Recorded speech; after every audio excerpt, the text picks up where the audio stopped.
સાબરકાંઠા જિલ્લામાં જાણે કે પોન્ઝી સ્કીમનો રાફડો ફાટ્યો હોય તેમ વધુ એક પોન્ઝી સ્કીમ સંચાલકો સામે ફરિયાદ નોંધાઈ છે. જિલ્લામાં અલગ અલગ 9 જેટલી પોન્ઝી સ્કીમ સંચાલકો સામે ફરિયાદ નોંધાઈ છે. જો કે એપી કન્સલ્ટન્સીના 6 જેટલા સંચાલકો વિરુદ્ધ ગ્રામ્ય પોલીસ સ્ટેશનમાં ફરિયાદ નોંધાઈ છે, જેમાં 4 લોકોની પોલીસે અટકાયત કરી કાર્યવાહી હાથ ધરી છે. સાબરકાંઠામાં છેલ્લા ઘણા સમયથી અનેક ભેજાબાજ પોતાના આર્થિક હિતને ધ્યાનમાં રાખી લોકો પાસેથી પૈસા પડાવવા માટે અવનવા કિમિયા શોધી કાઢે પોતાના એજન્ટો થકી લાલચ આપી લોકોના પરસેવાની કમાણીનું પોતાની સ્કીમમાં રોકાણ કરાવી દીધા બાદ આવા લેભાગુ રોકાણકારો રફુચક્કર થઈ ગયા બાદ લાલચુ રોકાણકારો આખરે પોતાના નાણાં પરત મેળવવા માટે પોલીસના શરણે જાય છે.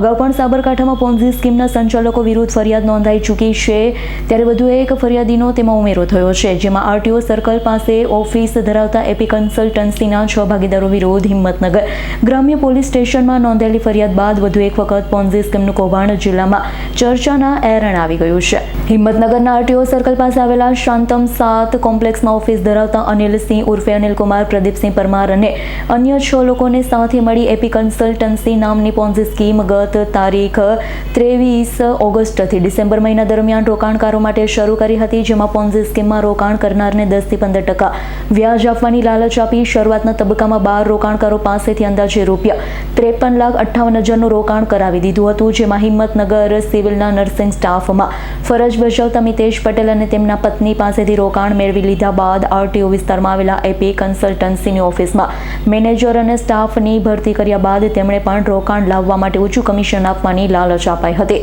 ત્યારબાદ એપી કન્સલ્ટન્સીના નામે મિતેશ પટેલ સહિત 10 થી વધુ લોકો પાસેથી 4 મહિના અગાઉ અંદાજે ₹53,58,000 રોકાણ પેટે લઈ લીધા. જો કે તે પૈકી ₹13,13,000 વળતર પેટે પરત કરી દીધા છે, જ્યારે બાકીની રકમ પરત ન આપી વિશ્વાસઘાત અને છેતરપિંડી કરવા બદલ મિતેશ પટેલના 6 ભાગીદાર અને સંચાલક વિરુદ્ધ હિંમતનગર ગ્રામ્ય પોલીસ સ્ટેશનમાં ગુનો નોંધાવ્યો છે.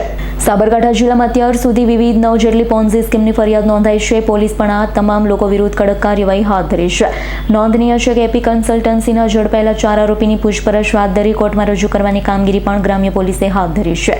સાબરકાંઠાના હિંમતનગર ગ્રામ્ય પોલીસ સ્ટેશનની અંદર એપી કન્સલ્ટન્સી નામની એક ફર્મની સામે મિતેશભાઈ પટેલ નાઓ દ્વારા એક ફરિયાદ દાખલ કરવામાં આવેલ છે, જેની અંદર એપી કન્સલ્ટન્સીના મેઇન ડિરેક્ટર જે છે અનિલસિંહ અને હિતેન્દ્રસિંહ, તે લોકોએ બંને સાથે મળી અને બીજા અન્ય 4 લોકોએ મદદગારી કરીને રોકાણકારોને 10 થી 12% મહિને વળતર આપીશું તેવી લાલચ આપી અને મોટી સંખ્યામાં લાખો રૂપિયાનું એમાં રોકાણ કરાવેલું છે.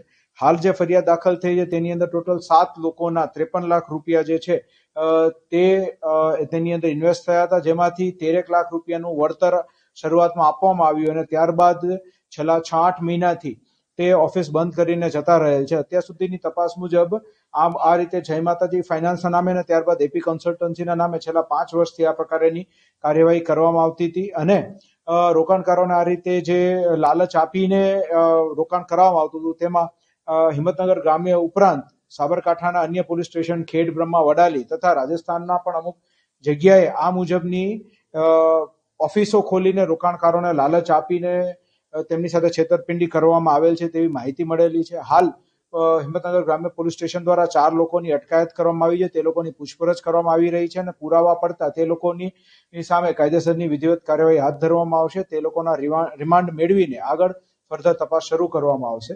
સાબરકાંઠા જિલ્લાની અંદર છેલ્લા 4 મહિનાની અંદર આ પ્રમાણે કોઈના કોઈ બહાને વિઝા ફ્રોડના નામે અથવા રોકાણના કરાવીને ફ્રોડના નામે ટોટલ 9 જેટલી એફઆઈઆર જે છે એ દાખલ કરવામાં આવેલ છે, જેમાં આરોપીઓ વિરુદ્ધ કાયદેસરની કાર્યવાહી પોલીસે હાથ ધરેલ છે. રાજવીરસિંહ રાઠોડનો રિપોર્ટ S9 ન્યૂઝ સાબરકાંઠા. અમારી તમામ માહિતીથી અપડેટ રહેવા માટે જોડાયેલા રહો S9 ન્યૂઝ સાથે.